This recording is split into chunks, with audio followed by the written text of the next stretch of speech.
అండి మాది చిట్టాల గ్రామం తిరువురు మండల నియోజకవర్గంలో కొల్పూడి శ్రీనివాసరావు గారు ఆయన అరాచకాలను మేము భరించలేకపోతున్నాం. తుమ్మలపల్లి శ్రీనివాసరావు గారు మా సర్పంచి. ఆయన బైక్ని నోటికి వచ్చినట్టు మాట్లాడి మెసేజ్లు పెట్టి తన పర్సనల్ సెక్రటరీగా రమ్మని నోటికి వచ్చినట్టు మాట్లాడిందంట. తన ఉద్దేశం ఏంటండి? ఆడవాళ్ళు అంత హీనంగా కనపడుతున్నారా? ఎవరి కోసం చేస్తుండే ఆయన? నోటికి వచ్చినట్టు మాట్లాడితే గ్రూపులను ఆడవాళ్ళని గ్రూపులు వాళ్ళు పొదుపు మీటింగ్లు పెట్టుకుంటే అక్కడికి వెళ్ళి నోటికి వచ్చినట్టు మాట్లాడిందంట. ఏ ఊరు వెళ్ళినా ఎక్కడున్నా సరే ఆడవాళ్ళని నోటికి వచ్చినట్టు మాట్లాడుతుందంట. ఆయనకి ఏముందని ఆయనకంత ఇదేంటండి?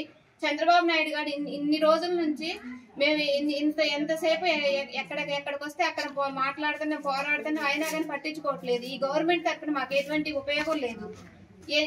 ఇప్పుడు శ్రీనివాసరావు గారు సర్పంచ్ నోటికి వచ్చినట్టు మాట్లాడటం ఏంటండి? 10 సంవత్సరాల నుంచి మా సర్పంచ్ గారు మాకు ఏది వైసీపీ నాయకత్వంలో కూడా మమ్మల్ని కంటికి రెప్పలాగా చూసుకున్నారు. మాకు ఏ అవసరమైనా సరే, ఎన్ని ఇబ్బందులు వచ్చినా సరే, మాకు మా రోడ్లను కానీ ఏదైనా సరే ఆయన అన్ని దగ్గరుండి చేపించారు. అటువంటి ఆయన ఎన్ని హింసపరచాల్సినంత అవసరం లేదు, నోటికి వచ్చినట్టు మాట్లాడాల్సినంత అవసరము లేదు.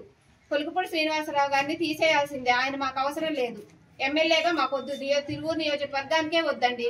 ఇక్కడే కాదు, ఏ గ్రామానికి వెళ్ళైనా మీరు అడగండి, అదే మాట చెబుతారు. తీసుకొచ్చి ఎమ్మెల్యేగా నిలబెట్టారంటే మేము ఆయన కోసం ఎంతో పోరాడి ఎంతో మంచి అభివృద్ధి చేస్తాడని మేము రయ్యం బొగులు కష్టపడి తిరిగాము ఆయన వెంబడబడి. కానీ లాస్ట్ కి మాకు చెప్పు చూపించాడు. చూడండి ఎలా చేశాడు. మా ప్రెసిడెంట్ గారిని వాళ్ళ భార్య గారిని ఆత్మహత్య చేసుకుని హాస్పిటల్ విజయవాడ తీసుకెళ్తే అక్కడ లాభం లేదంటే హైదరాబాద్ తీసుకెళ్లారు. ఇప్పుడు సీరియస్ గా ఉంది. ఏం చేయాలి? మా పరిస్థితి ఏంటి? అసలు మాకు న్యాయం జరగలేదు. విజయవాడ దాకా వెళ్ళాము, మంగళగిరి వెళ్ళాము, అయినా న్యాయం జరగలేదు. చంద్రబాబు గారి దృష్టి తీసుకొని మాకు న్యాయం జరిపించి ఆ కొలుకుపూడి శ్రీనివాసరావు గారిని తీసేయాలి. చంద్రబాబు నాయుడు గారు ఆ కొలుకుపూడి శ్రీనివాసరావు గారి మీద చర్యలు తీసుకొని అతని తక్షణం తిరువూరు నియోజకవర్గం నుంచి తప్పించాలి. తప్పించకపోతే చాలా ఇదిగా ఉంటుంది. మా చుట్టాలందరం వచ్చి మేమందరం ఆత్మహత్యలు చేసుకుంటాం, లేడీస్ అందరం. ఇది మాత్రం గ్యారంటీ. ఆ కొలుకుపూడిని తొలగించకపోతే మేము పోరాడతాము. ఆయన తెలియపోయినా ఆయన కోటేసామంటే చంద్రబాబు నాయుడు గారు గురించి నిలబెట్టిన నిమిషాన్ని చంద్రబాబు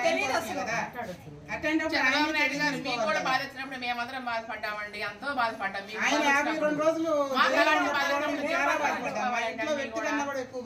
ఇప్పుడు మా మనిషి మరి అట్లా ప్రభుత్వంలో చర్య తీసుకోవట్లేదు అసలు. అప్పుడు మేము చాలా మంది బాధపడ్డామండి. అందులో మా గురించి కూడా మీరు చూసి కొద్దిగా కనికరించి అట్లా చేయాలని ఇప్పుడు ఇబ్బందుల్లో ఉన్నాం, బాధల్లో ఉన్నాం. మీరు కనికరించి నమస్కారం అండి. మీకోసం మీకు వైఎస్ఆర్ ప్రభుత్వంలో కూడా మీకు వచ్చిన ఆపదలన్నీ మేము చూసామండి. మీ భార్య గారు, మీ కొడల గారు ఎంత బాధపడ్డారు. మేము ప్రతి ఆడబిడ్డకు కూడా బాధపడ్డామండి. చిట్టా గ్రామం నుంచి కూడా మేము భోజనాలు కూడా చేయలేదు, ఎంతో బాధపడ్డారండి. మా మగవాళ్ళు కూడా ఇంట్లో టీవీ చూసుకుంటా కూడా ఎట్లా వచ్చింది ఏంటి, మనకి ఆపద ఎట్లా వచ్చింది ఏంటి, చంద్రబాబు గారికి ఆపద వచ్చింది, మన ఎవరు చూసుకుంటారు, ఎవరు పట్టించుకుంటారో అనుకున్నారండి అందరూ కూడా. ఎవరు అన్నాలు కూడా తెలియలేదండి అప్పుడు కూడా. మాకు అలాంటి పరిస్థితి ఇప్పుడు మా ప్రెసిడెంట్కి వచ్చింది. శ్రీను కూడా చాలా తలెత్తుకోకుండా బతుకుతున్నాడు, బాగా బాధపడుతున్నాడు. మేమందరం చూస్తున్నాం ఆ బాధ. వచ్చారు మా సీనన్ను కూడా అంత బాధపడుతున్నారు. చంద్రబాబు గారు నాయన గారు ఎట్లా బాధపడుతున్నారు, మా సీనన్ను కూడా అలాగే బాధపడుతున్నారు. ఆయన న్యాయం జరగాలి. మన గవర్నమెంట్ లో ఎంత అసలు ఇంత అసభ్యకరంగా అసలు ఏంటండి అసలు. కొలుకుపూడి